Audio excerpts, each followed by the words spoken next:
Hey guys, Josh here. Today we're going to talk about the Holosun 407C.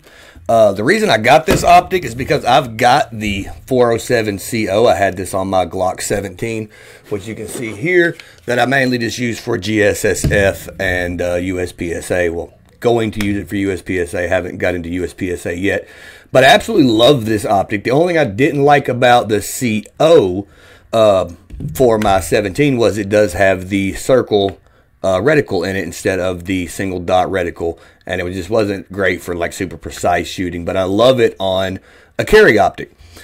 So I've had this on my Glock 19 as well.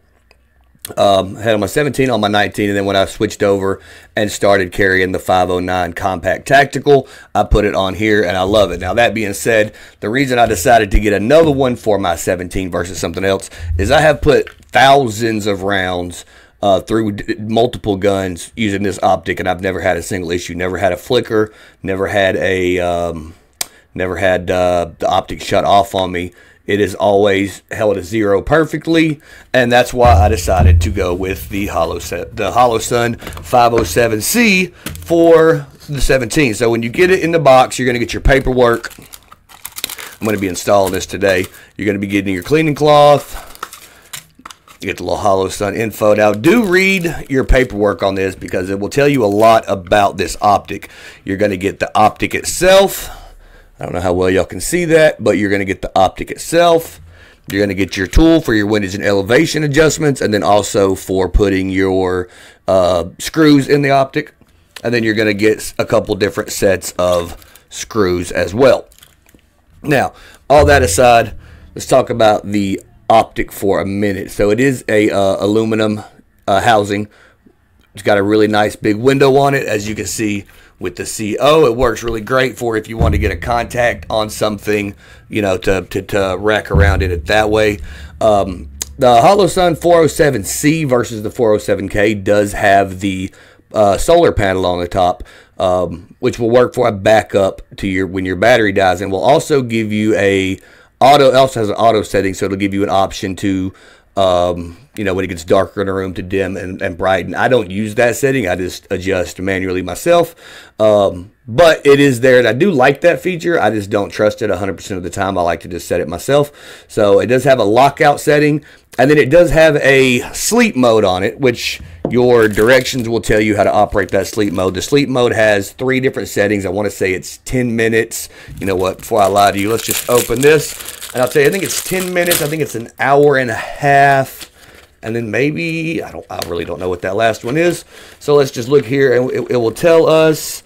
So for sleep mode, it is 10 minutes, 1 hour, and 12 hours.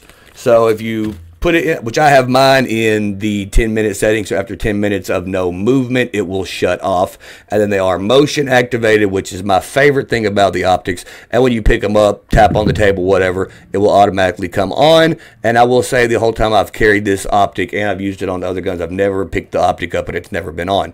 So I really do like that aspect about it. It does come with a battery. The battery is also in it when you get it. You have your windage and your elevation turrets on the sides. Your buttons for your brightness and dim settings are, they're like a flush. I wouldn't really call them recessed because you can still feel them, but they're really flush, so they're not going to be getting hit on stuff. You're not going to, you know, be bumping them, brightening and dimming it. And then when also it has a memory mode on it, so when it does shut off due to the sleep setting, when you pick it up, it will turn right back on to whatever brightness setting you had it on. So I really love all these features about this, and this optic is, I mean, it's a really good budget option. In my opinion, it's probably one of the best budget options on the market. I got this one from Optics Planet, and it's on sale right now for like $200. I think it's like right at $200. I think after shipping or taxes or whatever, I think I paid like $240, give or take, for it. And I mean, it's hard to find a good quality optic for right around that $200 mark. So, like I said, I feel like for the money, you're getting a lot of optic. I know people are going to say, yeah, well, it's Chinese, and it is made in China. So is 90% of the other stuff that we get today. And yes, you can get optics that are not made in China, but you're not going to get them for $200. So for people working on a budget, myself, I'm working on a budget. I feel like this optic right here may very well be the best budget option on the market for everything you get with it, because you do get a lot with this little optic. I will say, like I said, my other one is the 407CO, and it does have that donut of death, as people call it, is the little round ring. With this one, my wife has astigmatism. She doesn't have any star bursting off of the CO, and we have not checked to see if she's going to have any star bursting off of this one. I do believe this is a 2 MOA dot. Yes, it is a 2 MOA dot, so it is going to be a really small dot. The optic that I have on my Canic right now has a 6 MOA dot. I wanted something with a little bit of a finer dot for a little more precision shooting for what I'm going to be using this gun for.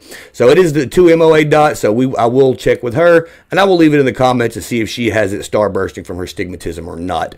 But guys, I'm not going to keep you here today. I'm going to keep this one short and sweet. If you're looking for a good budget optic somewhere around the $200 mark, you should really check out the Holosun 407C, because in my opinion, you're not going to get a whole lot of other optics that are going to match it for what it has in quality, durability, and everything that it has packed inside this little optic, guys. So if you're on the market looking for a good quality budget optic, I would check it out. Guys, this is the Holosun 407C, and this one is the Holosun 407CO. Like I said, they're really good size. They have a really good picture. They do have the solar power on them. So, but that's it, guys. Like, I'm going to keep it short and sweet to the point. That's it. I'm not going to give you all the dimensions on it. There's plenty of other videos out there to do that. I'm just going to show you this isn't the first one I've been running. I've been running this optic for years, and I've got zero complaints with it, guys, so I bought another one. So, until next time, guys, this is Josh with Tennessee Gun Room.